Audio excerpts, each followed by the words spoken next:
What is up, people? This is Luis Joel. I'm going to be showing you guys how I make my barbecue smoked pulled pork. It's pretty easy to do and it tastes really good. So yeah, let's get into it. These are the seasonings we're going to be using. This is my mix. You could arrange them in the portions that you like. And we're going to be smoking up about a 14-pound 2-pack pork shoulder. It brings 2 of them, and yeah, we just remove them from the package. Just be very careful not to cut yourself.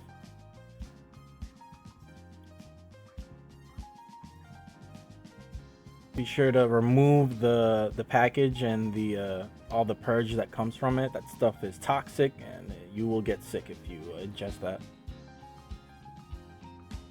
Now make sure you have a sharp knife, just because it'll just make trimming the fat off a lot easier.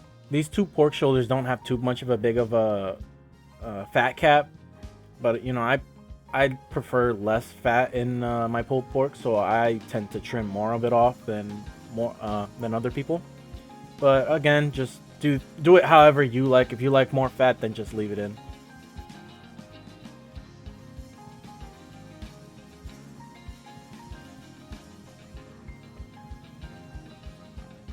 Take your time, no rush, because if you're rushing, you're more likely to cut yourself. When we go to season them, just make sure you get the seasoning all over the place. You want to make sure that you get the rub and the seasoning penetrated into the meat. Season pretty liberally. These are big hunks of meat, so they can handle a lot of seasoning. I tend to sprinkle generously on these.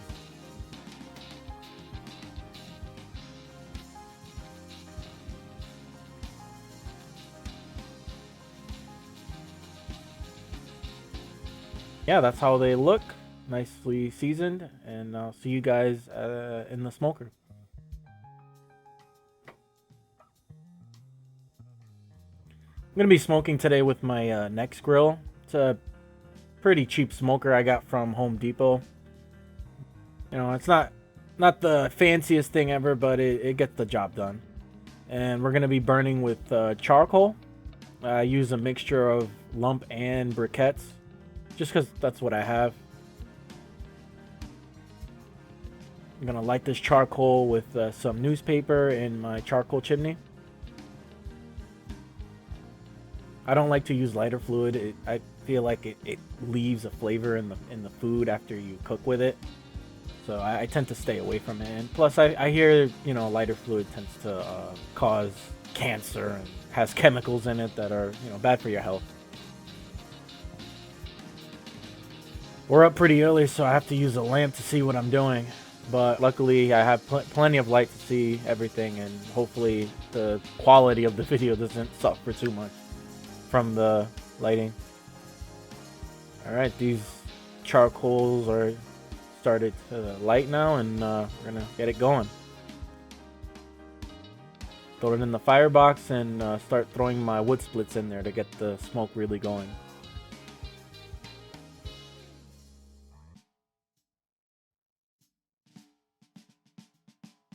I'm going to be using a mixture of hickory, some oak, maybe a little bit of cherry, and maybe a little bit of maple too.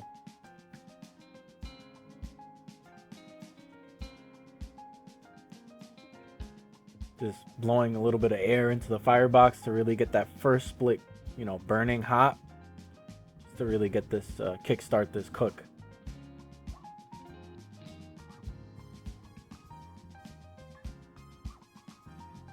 Yeah, that split's starting to really light now.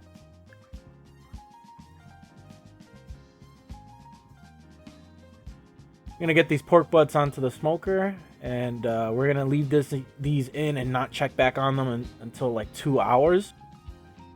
And make sure you keep them nicely spread apart from each other, just so that way they get maximum airflow, and it just cooks more evenly that way.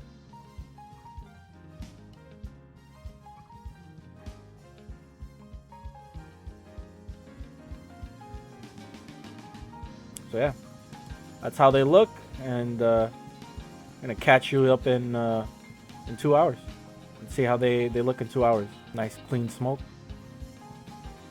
Alright, it's been about 2 hours. I'm gonna begin spraying these guys. I'm using 50-50 mixture of water and apple cider vinegar.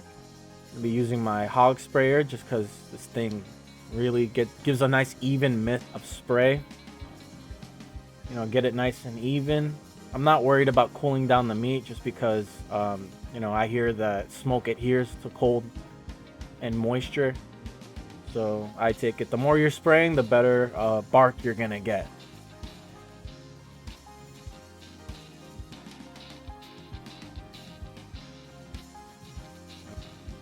It's looking pretty good too. Getting a little dark. Bark is setting. Nothing burning yet. It's all just bark and the sugars and the brown sugar and the seasoning that's like caramelizing. Looking pretty good. Catch you in another hour and I'll start rotating these pork butts. Alright, 3 hours in. I'm gonna rotate these pork butts just because the way my smoker works, the cooking is not exactly even. It's always hotter on the firebox side. So I like to rotate the meat a bit to make sure both are cooking evenly. I could get tuning plates and, you know, figure out how to, you know, properly distribute the heat around my smoker, but, you know, I don't really have the money for that right now, so I work with what I got. Gonna spray these guys again and I'll catch them in another hour. We'll check back on them.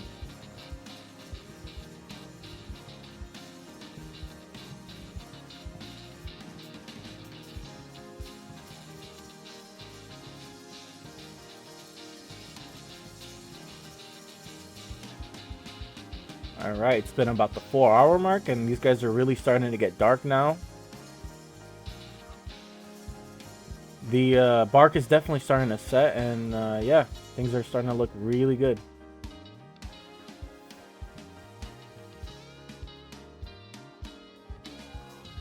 Alright guys, it's been about 5 hours and these pork butts have nicely crusted up and they're hitting an internal temperature of 160. So they're ready to pull from the smoker. I forgot to mention that I'm smoking right now at a temperature of about 225, ranging from 225 to 275. Some people go a little lower, some people go higher. I think that's just a good temperature that works for my smoker. So yeah, gonna get these pork butts back in off the smoker and onto the next phase. These are the ingredients I'm going to be using to wrap the pork butts just to finish them cooking. Get some nice butter. You can use whatever butter you want, salted, unsalted, it doesn't really matter. Use whatever you got. Using a nice little honey, herb, and garlic seasoning that I got from Costco. I'm adding a little more brown sugar for sweetness. And I'm going to be drizzling this thing with some agave syrup. You know, just for that nice, real sweetness and caramelized flavor. I'm going to be wrapping this stuff in butcher paper. You know, make sure you wrap it tightly. It doesn't have to be perfect. You just want to make sure there's not too much air pockets inside. Just because if there are air pockets, it'll take a little longer for the pork butts to cook. But, you know, just make sure you're wrapping it kind of like a little, you know, Christmas gift.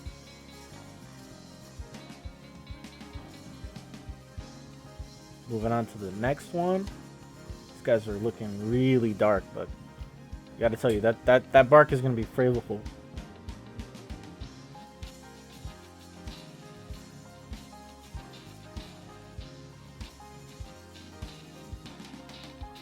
Make sure you get a nice even coat on top of it.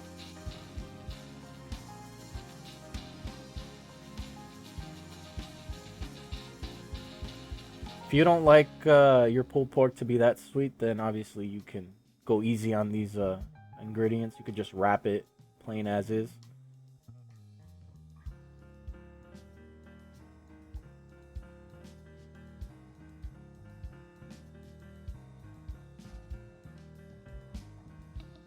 We're going to be finishing these guys off in the oven at about 300 degrees Fahrenheit for another 2 hours, and then we're going to be checking back on them to see if they're probe tender.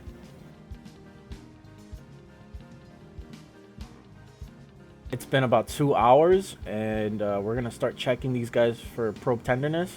And the way you would know is obviously if you just put the probe in for the thermometer and it just slips right in with like no resistance.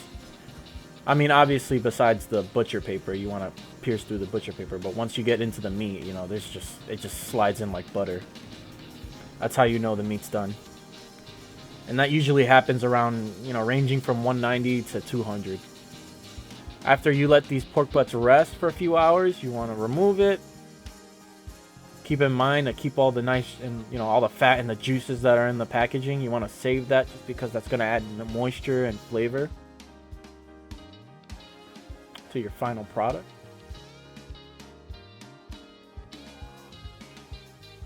As you can see, these guys are they're just dripping with juice. Definitely not dried out.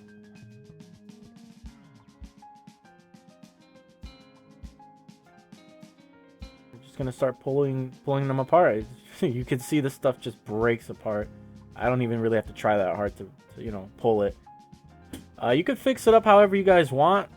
You know, put them on burgers, put it on hot dogs, make some sandwiches. You can make this in like a rice bowl dish. My favorite way to whip this up is like a nice pulled pork sandwich.